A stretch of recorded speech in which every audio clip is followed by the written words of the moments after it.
di Talk Show Sejarah Itu Menyenangkan.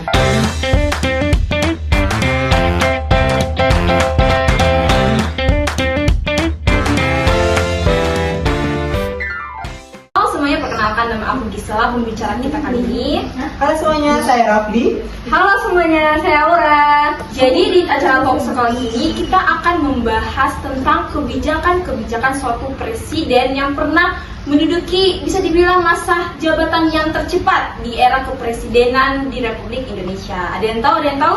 Siapa tuh? Siapa tuh? Nah, kali ini kita mengundang narasumber dari orang-orang yang hebat nih teman-teman. Ada yang mahasiswa, tokoh-tokoh terkenal seperti itu. Jadi mungkin tanpa tunggu lama-lama lagi ya, mungkin Kakak Rafli bisa panggil mereka. Narasumber masuk. Nah, kami sudah kedatangan narasumbernya, orang-orang hebatnya nih yang kami undang kali ini. Dan tanpa lama-lama kita dulu mulai perkenalan terlebih dahulu supaya kita gak canggung-canggung dengan narasumbernya. Mulai dari di samping saya. Halo, perkenalkan nama saya Raffi. Pekerjaan saya sebagai content creator yang meliputi seputar politik. YouTuber bang? Bukan, Jadi? bukan. Masuk konten nih nggak? Masuk konten nih. Aduh. Aku bilang bukan. Jadi kok ngamuk? Halo semuanya, perkenalkan nama saya Natasha Syirade Setiawan. Saya selaku dosen di Fakultas Hukum Universitas Hasanuddin. Salam kenal. Halo semuanya, saya Srianda Rasti. Saya perwakilan dari Universitas Indonesia. Kebetulan saya juga adalah Mapres di Fakultas Hukum. Halo semuanya, perkenalkan nama saya Siti Nela Zain. Saya mahasiswa dari UGM jurusan Hukum S2. Halo, perkenalkan nama saya Iqbal sebagai pengacara di sekitar Jakarta. Halo, perkenalkan saya Fadil. Profesi saya sebagai jurnalis. Kebetulan saya berfokus kepada politik. Wow, jadi yang narasumber kita undang ini memang bukan orang yang sembarangan ya, bukan kaleng-kaleng lah istilahnya. Kita mengundang dari yang memang ahlinya begitu, jadi kita bisa nyambung lah pembahasannya. Jadi mungkin narasumber sudah tahu kan apa topiknya hari ini. Jadi kita akan membahas tentang kebijakan-kebijakan yang dilakukan setelah revolusi oleh Eyang B.J. Habibie atau Baharudin Yusuf Habibie. Dan sebelum kita memulai ke pembahasan ini, mungkin alangkah baiknya para pembicara itu memberikan pandangan sedikit kepada teman-teman tentang siapa sih sosok Habibie ini gitu. Mungkin dari Aura mungkin menceritakan tentang dari pengalaman sekolahnya atau apa? Jadi perlu kita ketahui itu teman-teman, kalau B.J. Habibie itu satu-satunya presiden yang di luar Jakarta, tepatnya itu di Pulau Sulawesi, di Parepare. Nah, B.J. Habibie itu SD sampai SMP di Parepare, terus SMA-nya di Bandung. B.J. Habibie itu lagi melanjutkan studinya di Jerman dengan jurusan teknik. Nah, dengan kuliahnya itu dari S1 sampai dia menjadi doktor di Jerman dengan tetap di Fakultas Teknik. Nah, sekarang itu B.J. Habibie dikenal sebagai tokoh pengembang teknologi, teman-teman. Salah satu teknologinya B.J. Habibie mungkin sering kita dengar itu tentang pesawat. Mungkin Kak Raffi bisa jelaskan? Dan saya tahunya juga itu Eyang Habibie juga itu orang yang paling terkenal. Selain terkenalnya di Indonesia dan juga terkenal di dunia karena bisa membuat sebuah pesawat, yaitu pesawatnya N250 Gatot Kaca. Dan B.J. Habibie juga ini kan tadi Kak Aura bilang dari Parepare ya? Ya. Saya dengar ini dari narasumber kita juga ada dari Pulau Sulawesi ya? Saya berada di kota Makassar. Iya, dan memang itu saya pernah dengar kalau misalnya B.J. Habibie itu dibuatkan patung di Parepare dan merupakan patung yang ikonik yang orang kunjungi itu kalau di Parepare itu pasti foto sama patung itu. Mungkin tanpa berlama-lama lagi kita langsung saja ke topiknya. Sebelum kita mulai itu sebaiknya kita mulai dari topik positif lah atau dampak positif dari kebijakannya Eyang Habibie di masa jabatannya. Mungkin dari Saudari Asti bisa ceritakan kepada teman-teman di rumah. Jadi sebenarnya ada banyak ya kebijakan-kebijakan di era Presiden Habibie yang positif. Tapi yang paling terlintas di pikiran saya itu adalah kebijakan utamanya, yaitu kebebasan pers dan kebebasan berpendapat di muka muka umum karena seperti yang kita ketahui ya bahwa sebelumnya di era Soeharto kebebasan pers itu sangat-sangat dibungkam. Jadi ketika masa itu ketika ada pers yang menyuarakan pendapat atau mengkritik dari kebijakan-kebijakan pemerintah, persnya akan langsung dihukum gitu. Tapi untungnya di era Habibie ini kebebasan pers dan kebebasan berpendapat itu sudah bisa dengan bebas disuarakan oleh rakyat. Karena di era Habibie ini juga dikeluarkan Undang-Undang Nomor 9 Tahun 1999 mengenai kejaminan untuk berpendapat. Saya rasa ini sangat menguntungkan rakyat karena kita tahu bahwa negara memang diolah oleh pemerintah, tapi tidak semua kebijakan dari pemerintah itu bisa menguntungkan rakyat. Jadi ketika ada kebebasan berpendapat ini, rakyat juga bisa mengkritik atau bisa istilahnya menyarankan kebijakan-kebijakan yang keuntungannya itu dua arah atau segala arah gitu. Dan juga dengan adanya kebebasan berpendapat ini, menurut saya ini menjadi bukti bahwa pemerintah-pemerintah di Indonesia itu tidak anti kritik. Itu sih. Berarti kebijakan positif yang pertama itu kebebasan pers ya kalau dari Kak Sri Andarasti. Mungkin kalau dari Kak Sekenela Zain. Peristiwa ini tuh terjadi pada bulan Mei 1998, di mana saat itu tuh banyak kasus kekerasan seksual pada perempuan, terutama itu dari etnis Tionghoa. Nah, hal itu tuh memicu banyaknya tuntutan dari masyarakat agar masalah itu tidak terjadi kembali.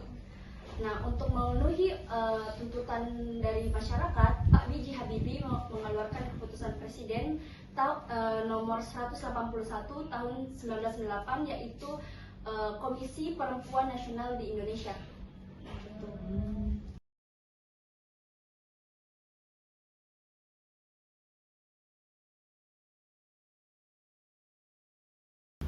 Jadi selain tadi kebebasan pers dan juga Komnas Perempuan, mungkin Saudara Iqbal bisa menjelaskan juga dampak positifnya. Dalam bidang ekonomi, Habibie melanjutkan beberapa kebijakan untuk melakukan upaya memperbaiki kondisi ekonomi pasca krisis moneter tahun 1997 sampai tahun 1998. Nah, beliau ini mendorong upaya pemulihan ekonomi dengan melakukan privasi beberapa perusahaan negara dan pemerintahan kembali di sektor keuangan.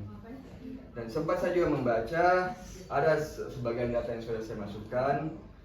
1 tahun kemudian, reformasi ekonomi yang diterapkan saat itu memiliki beberapa dampak antara lain jatuhnya nilai tukar rupiah terhadap dolar Amerika Serikat dari semula 7.000 menjadi 17.000. Namun di sisi lain, pertumbuhan ekonomi tampak menunjukkan perbaikan dari yang sebelumnya, nilai 13% menjadi 2%. Angka inflasi pun sukses diturunkan dari 77,6% menjadi 2%. Dan untuk mengatasi krisis ekonominya, pemerintahan B.J. Habibie ini mengambil beberapa kebijakan penting di bidang moneter, dimulai dengan mengendalikan jumlah uang yang beredar dan menaikkan suku bunga sertifikat Bank Indonesia menjadi 70% dan menerapkan bank sentral independen. Mungkin jadi itu ada beberapa pendapat tentang kebijakan-kebijakannya B.J. Habibie ya. Tapi ada satu kebijakan yang mungkin belum dibahas nih, tapi mungkin akan kita bahas, yaitu kebijakan yang paling terkenal dan yang paling saya tahu juga ini yang saya lumayan sering dapat lah, yaitu kebijakan tentang melepasnya atau B.J. Habibie itu membebaskan Timor Timur atau yang sekarang kita bisa sebut dengan Timur Leste dari Indonesia pada tahun mungkin sekitar tahun 1999. Nah, betul sekali itu Gisela. Dari peristiwa itu banyak sekali pro dan kontra ya. Dari situ B.J. Habibie terkenal sih karena peristiwa itu. Mungkin dari narasumber kita mau mengeluarkan pendapatnya tentang peristiwa itu. Mungkin dari narasumber Pak Fadil. Beberapa data-data yang saya dapat, mengapa sih B.J. Habibie itu melepas Timor Leste? Nah, yang pertama itu karena kegagalan politik pada masa Soeharto, sehingga terjadi kerusuhan dan kekerasan di mana-mana. Yang kedua itu ialah B.J. Habibie menghadapi banyak sekali tekanan, terutama dari Amerika Serikat, PBB, dan juga Australia untuk memerdekakan Timur atau Mungkin Timur dari Leste. pendapat lain, Nah, saya mau menambahkan sedikit dari Pak Fadil. Dampak negatif dari integrasi menimbulkan banyak korban jiwa maupun harta bagi rakyat kemiskinan, keragaman etnis, sistem politik yang represif dan degradasi sumber daya. Itulah banyak kelompok bersenjata di Papua karena ingin membebaskan Papua dari Indonesia. Namun, integrasi ternyata tidak menyelesaikan masalah. Pasalnya, terdapat banyak pihak yang menentangnya. Oke, mungkin tinggal narasumber satu aja nih yang belum bicara. Mungkin dari saudari Natasha. Menurut saya sendiri, salah satu kebijakan yang saya tahu yaitu bukan di era Pak Soeharto kita tahu bahwa etnis Tionghoa mendapatkan diskriminasi. Nah, menurut saya sendiri di era ini Pak Habibie melakukan pengakhiran terhadap diskriminasi kepada etnis Tionghoa. Tetapi dampak yang bisa kita lihat sekarang, perkembangan ekonomi sekarang didominasi oleh kelompok-kelompok dari etnis Tionghoa. Kayak banyaknya pedagang-pedagang yang cindo-cindo lah seperti itu. Sekarang menurut saya sih itu yang menjadi dampak berkelanjutannya, bukan dampak negatifnya, cuman sekarang kita lebih didominasi oleh kelompok etnis dari Tionghoa. Kita sudah dengar beberapa kebijakan dari Habibie ini. Nah, teman-teman kita dengar ini kebijakan dari Habibie yang dijelaskan sama narasumber kita tadi. Nah, perlu teman-teman ketahui bahwa setiap presiden itu tidak selalu buruk teman-teman. Jadi ada pasti kayak dampak positifnya ya. Gitu. Jadi karena selama ini yang kita liputan tadi itu selalu meliput hanya keburukan dari presiden saja. Jadi kita perlu cari lagi apa sih dampak positif dari masa jabatan presiden tersebut. Nah, dampak positif itu yang bisa dirasakan sekarang itu yaitu kebebasan pers dan komunitas perempuan yang bisa dirasakan sekarang. Dan memang Komnas Perempuan itu memang harus dilindungi dan buat Indonesia. Gimana nih? Memang Indonesia tuh banyak sekali cara-cara dan malah ada yang mengatakan korban.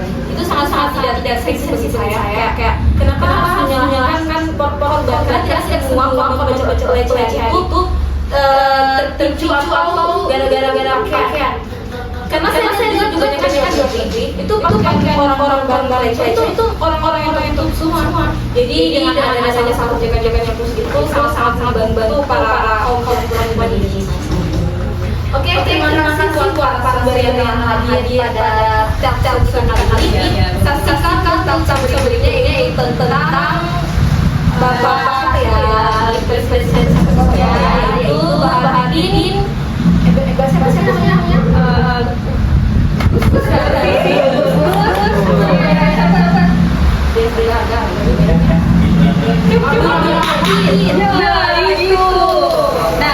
episode selanjutnya kita akan bahas tentang jadi